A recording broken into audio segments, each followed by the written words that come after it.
So, I don't know if Matt really understands evolution. He seems to think it's inexorable, the laws are inexorable.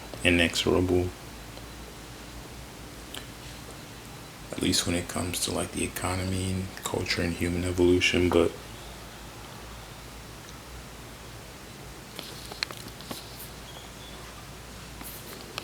it's never destined to happen. That's historicism. Thinking history will evolve. He says like it's retrospectively predictable, but unpredictable in the moment. And that's almost like a tautology. Like it makes sense after it happens. Well, that's like saying, of course that happened because that happened. So I don't know. He also has this idea of like simultaneous invention, which in some fields maybe that's a thing, but he also does say like no two people can simultaneously invent the Mona Lisa or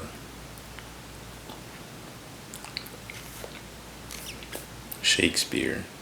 So maybe the difference is like simultaneous invention, because he does make a distinction between invention and innovation.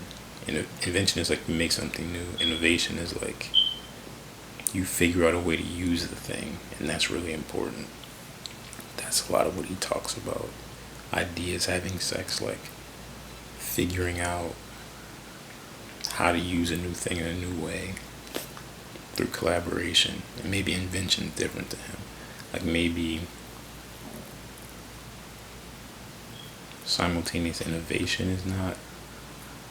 I don't know. That's what I'm confused about. He also thinks the mind is like determined. I don't know about that. He takes down the great man theory, which is historicism. I mean, that's good. It's like the idea that great people cause history. It's much more distributed than that, but like, I don't know, I think he gives short shrift to ideas. Like he doesn't place enough importance on an individual person's ideas. And like, it's like, he obviously like hasn't invented AGI, artificial general intelligence. He hasn't made a computer be able to think, so he doesn't completely know how the mind works. But even with our current understanding, I think maybe he mixes biology and ideas from biology and neuroscience too much with trying to understand how the mind works, because the brain is not the mind, right? It's like the computer's not the software. It does the processing, but we don't understand how the processing works. So totally understand that. We won't really get it. And he kind of mentions that. Because he says there's no perfect market. There's no state of equilibrium, even in our understanding. But even with our current understanding, we can see that it's more complicated than will just be invented and things will just happen. Because nothing is determined to happen. At any moment, we could destroy the world or choose to make a different decision. Our decisions are not derived from facts.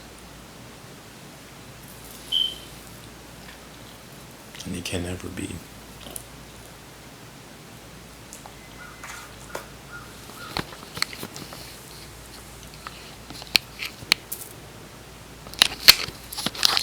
Let me know what you guys think about Matt Ridley and the evolution of everything. If you've read the Red Queen hypothesis, he talks about sex and its role in evolution, sexual reproduction. And yeah, I'd be interested to hear him talk to David Deutsch about the mind and ideas and creativity in the evolution of culture.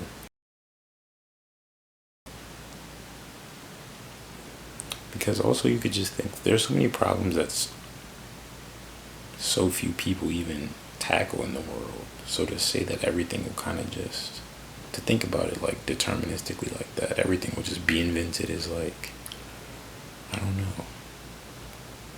It's almost like pessimistically optimistic.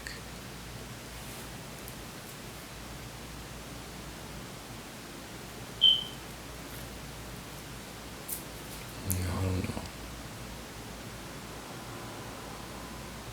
Like to think that our problems will be solved at any moment is a dangerous way to think. There's something determinist and wrong with that. Let me know what you guys think about that, really. If you have any other books, recommend.